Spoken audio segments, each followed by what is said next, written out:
Hello વિદ્યાર્થી મિત્રો, આજના વિડીયો લેક્ચરમાં આપણે નંબર સિરીઝને લગતો વધુ એક ક્વેશ્ચન જોઈશું, જેમાં આપણે શ્રેણી આપેલી છે 4, 9, 19, 34, 54 અને ક્વેશ્ચન માર્ક.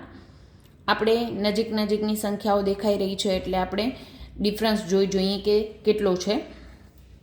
4 અને 9 વચ્ચેનો તફાવત થાય 5, 9 અને 19 વચ્ચેનો તફાવત થાય 10, 19 અને 34 વચ્ચેનો તફાવત 15, 34 અને 54 વચ્ચેનો તફાવત થાય 20. તો આના પછી તફાવત કેટલો આવે એ જોઈને આપણે આ સંખ્યા શોધવાની થાય છે.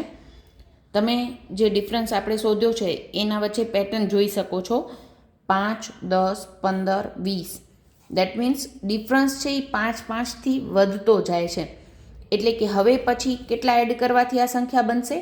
25 આપણે એડ કરીએ 54માં તો આપણે નવી સંખ્યા મળશે. એટલે કે 54 ને 20 74 અને 5 ને 4 9 79 આપણો રાઈટ આન્સર બનશે. ઘણીવાર આવી બધી નંબર સિરીઝમાં ઘણા બધા ક્વેશ્ચન બનતા હોય છે. ઘણીવાર તમને 5, 10, 20, 40 આવી રીતે ડિફરન્સ જો વધતો હોય, એટલે કે ડિફરન્સ ડબલ થતો જતો હોય તો એ રીતે સોલ્વ કરવાનો હોય છે. અહીંયા ડિફરન્સમાં 5-5નો વધારો થાય છે. એટલે આપણે શ્રેણીને વ્યવસ્થિત રીતે જોવાની છે અને પછી નક્કી કરવાનું છે કે એ કઈ પેટર્ન ફોલો કરે છે, અને એ રીતે સરળતાથી અને ઝડપથી આપણે નંબર સિરીઝના ક્વેશ્ચન સોલ્વ કરી શકીએ છીએ.